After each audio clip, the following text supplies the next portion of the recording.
Buenos días, jóvenes de primer año. Bienvenidos a una semana más de clases, a un día más de clase de literatura española. Vamos iniciando la semana. Yo espero que hayan tenido un buen descanso el fin de semana. Sé que hay tareas que hacer. Vamos iniciando el periodo. Hay mucho trabajo por delante, pero sé que también es necesario que descansemos, que tomemos un tiempo para descansar, para compartir con nuestra familia y pues una buena organización de las actividades que debemos hacer es lo que nos permite ir avanzando, salir adelante con todo lo que debemos entregar. Yo espero, por ejemplo, que ya vayamos avanzando en la lectura de la obra para la que tenemos que hacer una infografía que vamos a presentar el próximo lunes.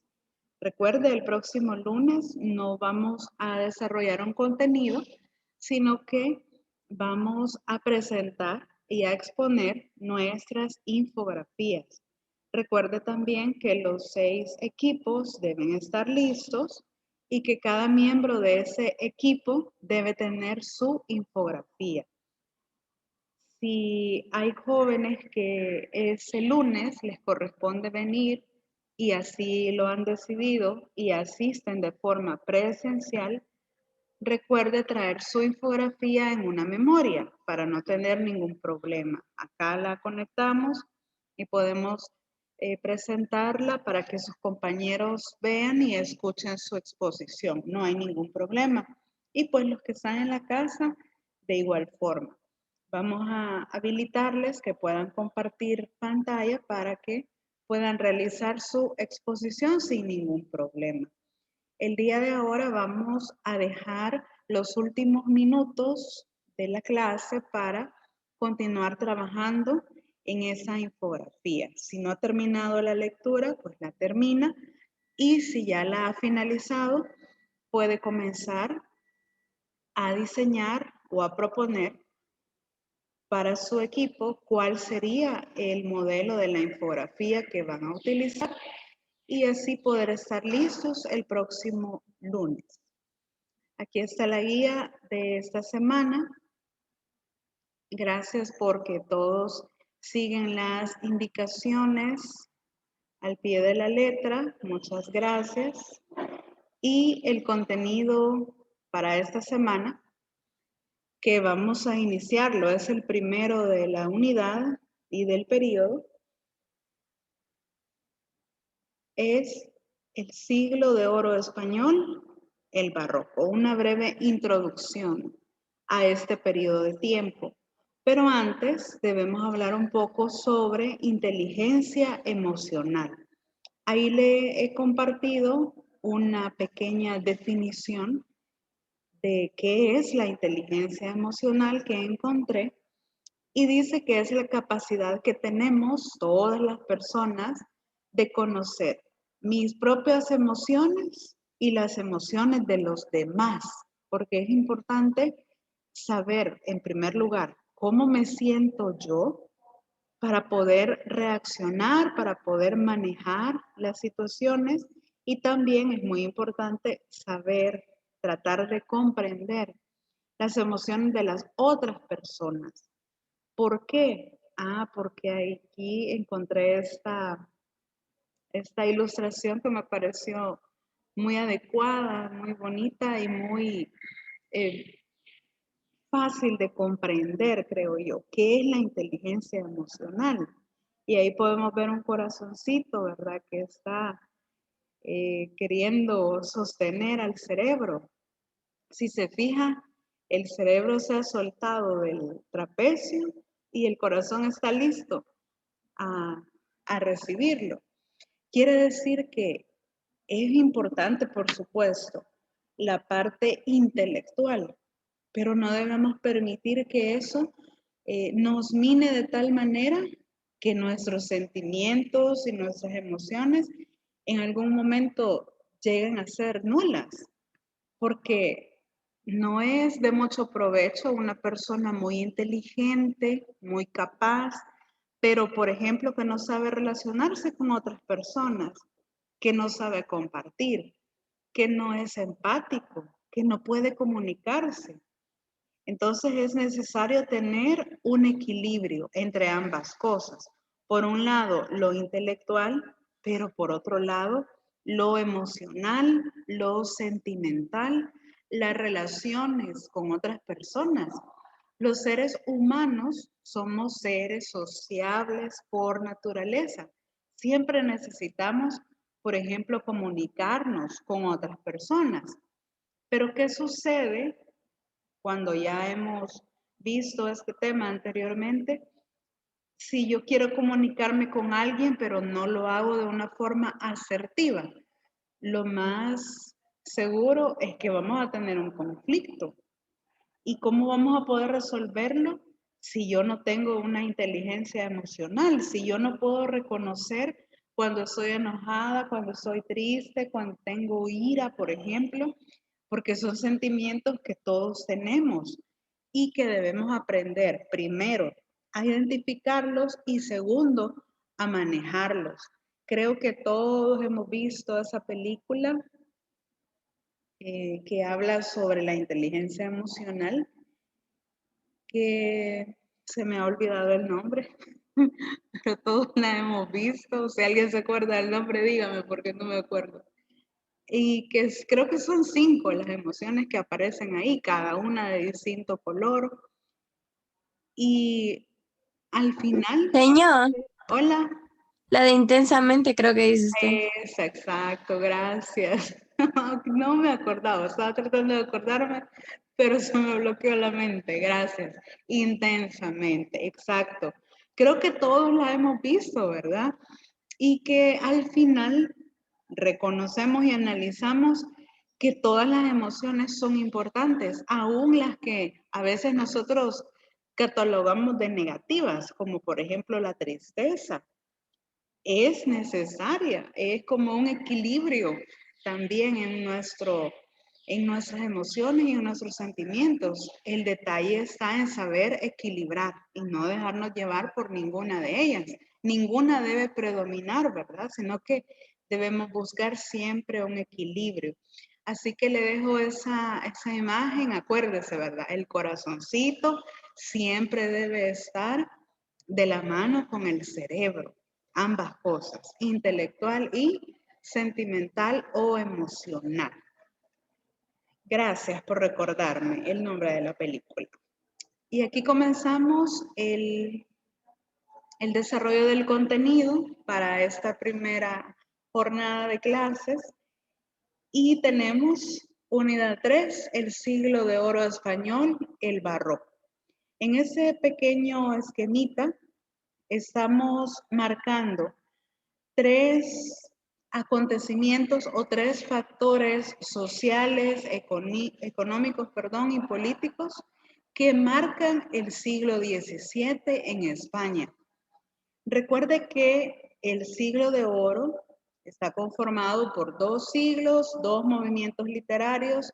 Ya vimos la primera parte, que fue el Renacimiento, y fue como la parte bonita, digamos, como la parte de abundancia, todo era regocijo, todo era una alegría en el Renacimiento, por las condiciones económicas, por ejemplo, de España, porque descubrieron América, porque llevaron oro, llevaron riquezas, llevaron nuevas cosas, expandieron territorios hacia América, entonces todo en el Renacimiento fue positivo. Pero ¿qué pasó en el Barroco? Esta es la segunda parte y es como la parte menos grata, digamos.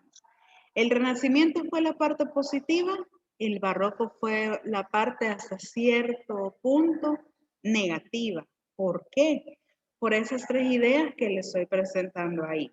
Primero, fue una crisis dominada por un aislamiento cultural, una decadencia socioeconómica y esto conllevó a una descomposición política. ¿Por qué razón estas 3 cosas? Porque en el siglo XVII España había invertido mucho dinero, muchas riquezas en expandir su territorio hacia América, por ejemplo, y tratar de conquistar otros territorios en Europa. Lógicamente, una, una guerra, un enfrentamiento, tratar de expandirse lleva un costo económico y también humano. El siglo XVII está marcado por esto, por una pérdida económica y por pérdidas humanas, por el afán de España de expandirse, de tener más territorio, y por esa razón el siglo XVII está marcado, como le decía, por cosas negativas. Ahí le he escrito algunos párrafos. En el segundo, por ejemplo, dice que España estaba tratando de mantener la hegemonía. ¿Se acuerda que la hegemonía es querer tener el dominio sobre otras naciones, sobre otros territorios? Pues España en el siglo XVII estaba perdiendo esa hegemonía como producto de la pérdida de riquezas o pérdida de hombres que iban a la guerra, por ejemplo. Cada vez iba perdiendo ese dominio sobre otros territorios. También surgieron conflictos religiosos, católicos contra protestantes. Recordemos que los protestantes fueron aquellos que siguieron la ideología de Martín Lutero, que en algunas cosas estaba en oposición a la Iglesia Católica. Entonces, el siglo XVII también está marcado por una guerra, digamos, o un conflicto religioso. Estos protestantes comenzaron a ser perseguidos nuevamente y castigados con el Tribunal de la Santa Inquisición. Entonces podemos ver, si lo comparamos, el siglo XVI, todo fue bonito, todo fue un festejo, el regocijo por la vida, pero en el siglo XVII, como que ese tiempo de bonanza, ese tiempo de abundancia, va cambiando y va entrando en crisis gracias a diversas guerras por los motivos que le acabo de mencionar. Eso es en el ámbito social, a grandes rasgos, el siglo XVII. Pero ¿qué pasa con la literatura? Que es como lo fundamental, ¿verdad? En nuestra materia y en lo que estudiamos. Estas 4 ideas. Primero, el hombre ya no es el centro del universo. ¿Se acuerda que en el Renacimiento tenían esa idea, ¿verdad? Que se sustituyó a Dios como el centro del universo porque ahora fue el hombre, pues en el barroco ya no lo es. La iglesia vuelve a tener cierto dominio, quizás no tanto como en la Edad Media, pero pierden esa idea de que el hombre lo podía todo, que el hombre era el centro del universo y lo más importante, como producto de todas las condiciones sociales y políticas. Esta idea va quedando un poco en el pasado. También hay dinamismo y complicación, hablando específicamente en la literatura, en las obras literarias, en la forma de escribir de los autores. Por ejemplo, las poesías del Renacimiento, si usted recuerda, ¿de qué hablaban? De la belleza de la mujer, de la belleza de la naturaleza, de aprovechar mi juventud, y todo era como muy bonito y muy positivo. Sin embargo, la literatura del barroco está marcada porque son historias complicadas, son muy dinámicas, cambian de un momento a otro, pero se caracterizan por ser complicadas, en especial la poesía. Más adelante, por ejemplo, recordaremos el conceptismo, el culteranismo, que son poesías difíciles de entender, pero esto fue una característica de la literatura del barroco. También podemos observar en las obras del barroco que hay una obsesión por la muerte. Esto, por supuesto, como un reflejo de lo que socialmente estaba ocurriendo. Recuerde que toda obra literaria está marcada directa o indirectamente por las condiciones sociales del momento. Por ejemplo, todas las obras que ustedes están leyendo pertenecen al barroco y cada una va a reflejar distintos aspectos sociales, todos negativos. Yo sé que ustedes van a lograr identificar, por ejemplo, qué cosas negativas de la sociedad de ese momento está abordando la vida sueño, por ejemplo, el gran teatro del mundo, qué cosas son las que el autor da a conocer mediante su obra. Y también la literatura tiene muchos contrastes. No son historias planas, no son personajes planos, sino que hay contrastes siempre de ideas opuestas. Y eso es una característica del barroco. Recuerde que para el barroco, entre más complicado y más difícil de entender es algo, para ellos era más bello. Ellos lo veían así. Y aquí tenemos como un cuadro comparativo en qué cosas han cambiado totalmente el Renacimiento y el Barroco. Primero, algo importante antes del cuadro es que dice que la cultura del Barroco mantiene todavía algunos temas del Renacimiento, pero ha cambiado su dirección o ha cambiado la forma de concebirlo. Ya vamos a ver cuáles son.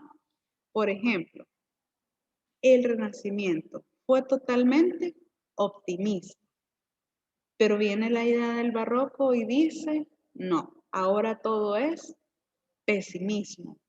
¿Alguien podría darme su opinión, su idea o qué concepto tiene de algo pesimista?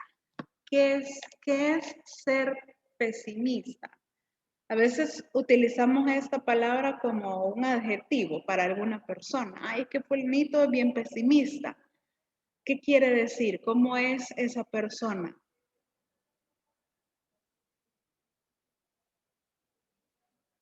Ahí puede abrir su micrófono y decirnos qué es ser pesimista o quién es una persona pesimista, qué características tiene.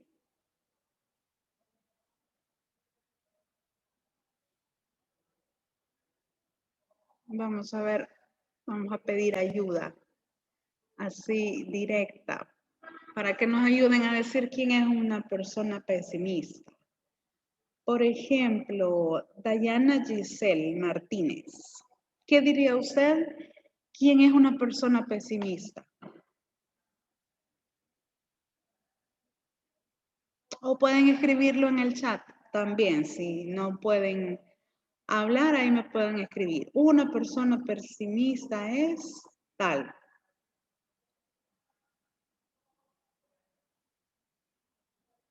Alison Camila. Señor, disculpe, me habló a mí, es que no la escuché bien. Sí. Les estaba preguntando que usted qué opina, quién es una persona pesimista.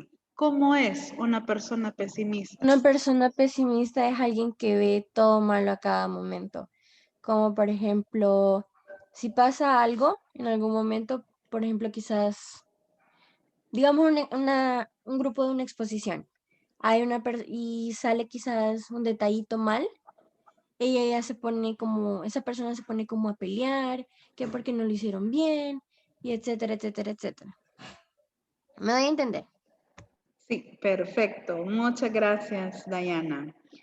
También dice Merari, una persona que ve algo negativo en las situaciones. Perfecto. Ambos ejemplos están exactos. Perfecto, muy bien. Gracias, chicas. Y sí, una persona pesimista es como la están describiendo, ¿verdad? De todo lo bueno, digamos, que hay, pero algo pudo haber sido mejor, entonces ya eso va a predominar sobre todo lo demás. Puede ser un detallito pequeño, como decía Dayana, pero entonces esta persona pesimista lo ve mal todo. O como nos decía Merari en el chat, siempre le busca el lado negativo a todo. Vaya, sabemos que en la vida no todo es color de rosa, lo sabemos perfectamente, pero tampoco podemos decir que todo es malo, que todo es negativo, sino que en las diversas situaciones que vivimos siempre hay algo bueno, siempre hay algo que podemos hacer por mejorar, por cambiar, pero en el barroco eran así como sus compañeras nos dicen, ¿verdad? Totalmente negativos. Ellos del día veían, por ejemplo, ahora si fuéramos pesimistas, que está nublado, que no ha salido el sol, que hace frío, que este clima me deprime y no me dan ganas de hacer nada. O sea, totalmente negativos. Así era la sociedad del barroco, muy negativa. Siempre veía solo las cosas negativas de cada día. Señor, ¿Sí? y en la literatura también se aplicaba eso de que era, a veces se aplicaba el pesimismo, ¿no? Sí, claro que sí, especialmente en los poemas. Eso es muy evidente en la poesía más que todo. Más adelante vamos a estudiar algunos poemas donde vamos a poder ver ese sentimiento pesimista y ese lado negativo que los autores siempre mostraban. Pero sí, este aspecto pesimista siempre está ahí presente. Y como les decía también, en las obras que están leyendo pueden encontrar también algunas de esas características. El próximo lunes, después de la infografía, vamos a tratar de discutir un momento para ver, por ejemplo, qué aspectos pesimistas habían en los personajes, en la historia, etcétera, porque sí, eso también está ahí implícito. La segunda comparación dice que en el Renacimiento había una ilimitada capacidad de perfección del ser humano, lo acabamos de decir, ¿verdad? Anteriormente. Ellos pensaban que el ser humano era el centro de todo, lo más importante, y habían dejado un poco de lado la idea que Dios era lo más importante. Eso fue en el Renacimiento. Pero en el barroco, producto de todo lo negativo que socialmente se vivía y que la iglesia había tomado de nuevo un terreno social, decía que el ser humano era malo y que necesitaba una férrea disciplina, tanto en el aspecto político y en el aspecto religioso. ¿Y para qué era esa disciplina? Para que no cometiera errores. ¿Quién iba a imponer esa disciplina? Pues en el lado político, los reyes, por ejemplo, y en el lado religioso, la iglesia. Siempre había un vínculo entre esas dos esferas sociales, digamos. El rey, la corona y la iglesia siempre tenían intereses comunes. Por supuesto, ¿quién estaba o quién era el factor común entre los reyes y la iglesia? El pueblo, ¿verdad? Y a ellos es a quienes iban a impartir esta disciplina, porque eran malos y necesitaban tener un escarmiento y que no siguieran cometiendo errores. Ahora aquí cabría la pregunta, así tratando de desarrollar un poco el análisis y el aspecto crítico. ¿Quién decía en aquel momento que era bueno y que era malo?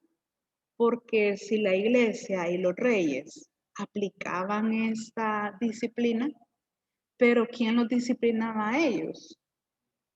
Ahí es una pregunta retórica, ¿verdad? Solo para pensar. Porque ellos dictaban las reglas y las normas, pero ellos muchas veces no se sometían a esas normas. Las hacían solo para los demás y no para ellos, ¿verdad? Creo que eso es algo que de cierta forma todavía hay esa práctica entre los que dirigen los países, ¿verdad? Pero como le digo, eso es solo para que lo piense.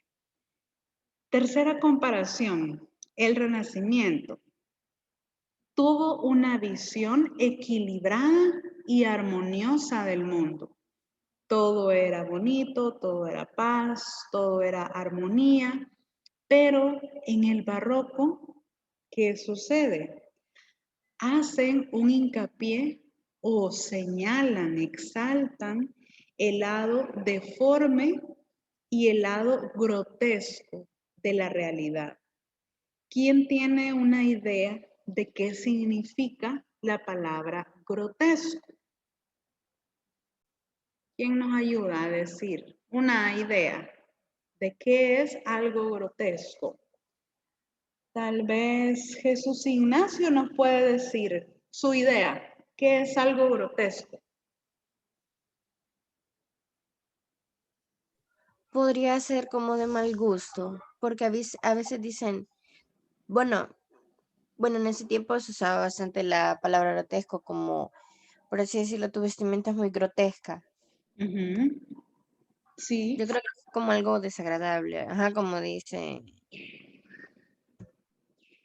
ahí está escribiendo Ignacio, ¿verdad? También algo desagradable, sin filtro, dice Merari, ¿verdad? Y por supuesto lo que dice Dayana, sí, es algo de mal gusto, algo lógicamente negativo, que es muy exagerado y eso lo convierte en algo desagradable, que no hay un tacto o un filtro, como dicen, para mostrarlo, ¿verdad? Para decirlo.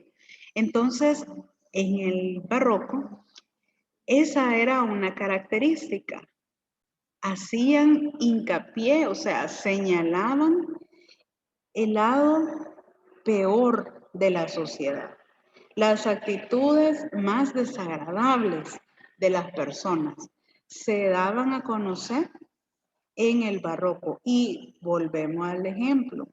Esto vamos a tratar de identificarlo en los personajes de las obras que ustedes están leyendo, que hay algunos que sí son un poco grotescos en sus acciones, ¿verdad? Y vamos a analizar posteriormente por qué.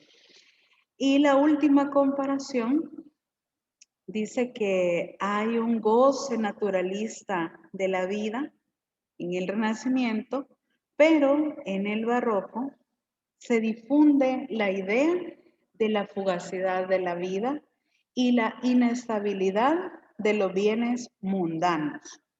Esta idea del barroco anteriormente ya se había popularizado en la Edad Media. No sé si recuerdan a Jorge Manrique y coplas a la muerte de su padre. Esas coplas nos hablaban de precisamente de esas dos cosas, de la fugacidad de la vida y de la inestabilidad de los bienes mundanos, y también en las coplas hablaba sobre la fugacidad de la fama y la fortuna. Pero en el barroco vuelve esta idea como un producto de todo lo que estaban pasando. Y fíjense que creo que esta idea no solo se quedó en el barroco, ¿verdad? Ahí encerrada en esa cápsula del tiempo, porque en nuestros días esta idea es vigente. La vida pasa muy rápido, no nos damos cuenta a veces de cómo va pasando el tiempo y las oportunidades que a veces nosotros no aprovechamos. O por ejemplo, lastimosamente vivimos tiempos violentos en que no hay un respeto por la vida de las personas, por ejemplo, y lastimosamente salimos de casa un día, pero no sabemos si vamos a volver o si vamos a tener algún accidente o si mi salud me va a fallar en algún momento, no lo sabemos. La vida es así, impredecible y es fugaz. Y también la inestabilidad de las riquezas o de los bienes mundanos, dice acá, pero inestabilidad de las riquezas. Por ejemplo, lastimosamente yo no me voy a meter en política ni nada, solamente son ejemplos para reflexionar y para que analicemos que hay cuestiones que quizás nosotros las vemos muy académicas o en este caso siglo XVII, imagínense, hace 4 siglos, pero que todavía son cosas que están vigentes para nosotros y que debemos aprender especialmente de ejemplos ajenos, ¿verdad? Hay un dicho que una persona inteligente es la que escarmienta en mentes ajenas. Es decir, yo veo lo que le sucede a una persona y veo las consecuencias, entonces yo no voy a actuar así. Tomé el escarmiento de lo que le pasó a aquel y yo no lo voy a hacer para que no me pase lo mismo. Entonces le decía, solo es un ejemplo. Qué triste, pienso yo, es las personas que anteriormente en nuestro país, digamos hace un año, tenían una buena posición social, comodidades económicas, un renombre, eran reconocidos, pero ahora están recluidos, presos, presas, por situaciones que yo no voy a decir si es cierto o es mentira, porque eso solo Dios lo sabe, ¿verdad? O si están ahí injustamente o está bueno que estén ahí, eso no es lo que estamos discutiendo, sino que veamos cómo de un momento a otro la situación de mi vida puede cambiar porque los bienes mundanos son inestables. Lastimosamente podemos ver, eh, como le decía, personas de buena posición social, de apellidos, que ahora pues no lo son y constantemente están siendo señalados y ya ven los medios de comunicación pues como son. Entonces, meditemos y pensemos que esta idea del barroco también es cierta en nuestros días, que la vida es fugaz y que lastimosamente yo no puedo tener certeza del día de mañana. Como les decía, puede ser un accidente, puede ser mi salud. Lastimosamente esto que estamos pasando del COVID, que primero Dios, pues cada vez vayamos avanzando en este tema, ¿verdad? Y que esto pueda tener un fin, primero Dios que sí, pero cosas como esas que ocurren en nuestra vida tienen que hacernos pensar y tienen que hacernos meditar en que cada día es un regalo de Dios y que debemos aprovecharlo. Así que en esta idea del barroco, específicamente en esta última, sí hagámoslo como algo actual, ¿verdad? Y acuérdese que la vida es fugaz, por lo tanto yo debo tratar de dar lo mejor de mí cada día a mis amigos, a mis familiares, a las personas que yo aprecio y que también pues la fama, la fortuna y la riqueza es algo que de un momento a otro puede cambiar. Lo que nunca va a cambiar es mi esencia, quién soy yo internamente, así que por eso es algo muy importante que lo tengamos siempre muy claro. Y acá vamos a mencionar algunas escuelas literarias y qué autores son como los más sobresalientes en el siglo XVII y que ustedes están leyendo alguno de ellos. Y como les decía, vamos a tratar la próxima semana, después de cada infografía que vayamos escuchando, vamos a tratar de aplicar las características que acabamos de ver. Se las voy a presentar otra vez. Pesimistas, el lado grotesco y deforme de la realidad, la fugacidad de la vida y la inestabilidad de los bienes mundanos. Eso tómenlo en cuenta para su infografía, no para que lo escriba ahí, porque recuerde que la infografía va a ser precisamente de los acontecimientos de la obra, sino que tómelo en cuenta para la hora de exponer y que vamos a hablar un poco de eso. Por ejemplo, se me ocurre de las que me acuerdo, alguien está exponiendo o su infografía es sobre la vida de sueño. Entonces podemos hablar de qué aspectos hay en esa obra grotescas o deformes. Y ahí usted me puede decir, ¿verdad? Es que con tal personaje pasó esto, lo otro, o la historia, esto y lo otro, y por eso se muestra esa característica.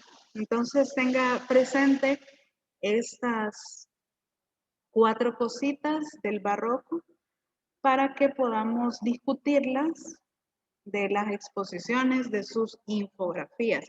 Repito, no es que lo va a escribir en la infografía, porque acuérdese que la infografía es sobre la historia, es sobre la obra, sino que esto va a ser, digamos, para la parte ya de responder preguntas. ¿Se acuerdan que hay como 6 criterios de eso?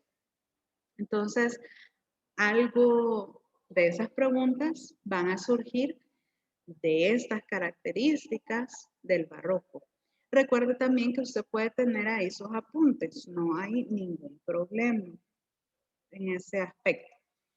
Entonces les decía qué autores son los más sobresalientes y qué escuelas literarias tenemos. Por ejemplo, el conceptismo, el culteranismo, que les decía que más adelante vamos a recordarlos porque yo sé que ustedes ya lo saben, ya lo han estudiado, pero hay que dar una recordadita, ¿verdad? De estas dos corrientes literarias. En el teatro vamos a estudiar las que se caracterizan por comedias de enredo, de drama de honor y de tragedia. Esos son como los 2 o 3 grandes ejes del teatro, digamos. Por ejemplo, en el teatro tenemos a Lope de Vega. Creo que la obra que están leyendo de él es Peribáñez y el Comendador de Ocaña, que es un drama de honor, por ejemplo. Y vamos a ver qué características barrocas de las que hemos hablado encontramos en esa obra, por ejemplo. Y claro que la prosa didáctica también fue muy reconocida en el siglo XVII, aunque me atrevería a decir que predominó más la poesía, en segundo lugar el teatro y quizás por último la prosa didáctica. ¿Y cuáles son los autores más sobresalientes? Pues aquí tenemos a Luis de Góngora, Francisco de Quevedo, Lope de Vega, Pedro Calderón de la Barca, Tirso de Molina y Baltasar Gracián. Este último creería yo que no es muy reconocido, Baltasar Gracián. No sé si ya lo habían escuchado, pero no se le da mucha popularidad, digamos, así como a Francisco de Quevedo, ¿verdad? Que todos sabemos, Francisco de Quevedo. Además de estar relacionado a la poesía, tiene una obra muy importante de corte picaresco, La vida del Buscón, ¿verdad? Por ejemplo. Y Baltasar Gracián pertenece a la prosa didáctica, pero creo que no es de los muy populares, así que por eso lo hemos traído acá para que también lo conozcan y hablemos un poco sobre él. ¿Tienen alguna pregunta, chicos, de lo que hemos hablado, de lo que hemos discutido? ¿Hay alguna pregunta? ¿Todo bien? Sí, señor. Vaya, está bien, perfecto. Entonces, esta segunda parte de la clase la vamos a utilizar para lectura de obras o para iniciar el diseño de la infografía porque debe estar lista el próximo lunes. Entonces vamos a dedicarnos a trabajar en eso. Voy a hacer las 6 salas de Zoom para que por favor cada equipo ingrese a la sala que le corresponde y ya voy a pasar por cada una de las salas para que me comenten en qué etapa van con su trabajo. Señor, nosotros todavía estamos leyendo. O señor, ya leímos, ya sacamos los puntos importantes. Vamos a empezar el diseño de la infografía. Ahí cada quien me va a comentar, por favor, cómo van.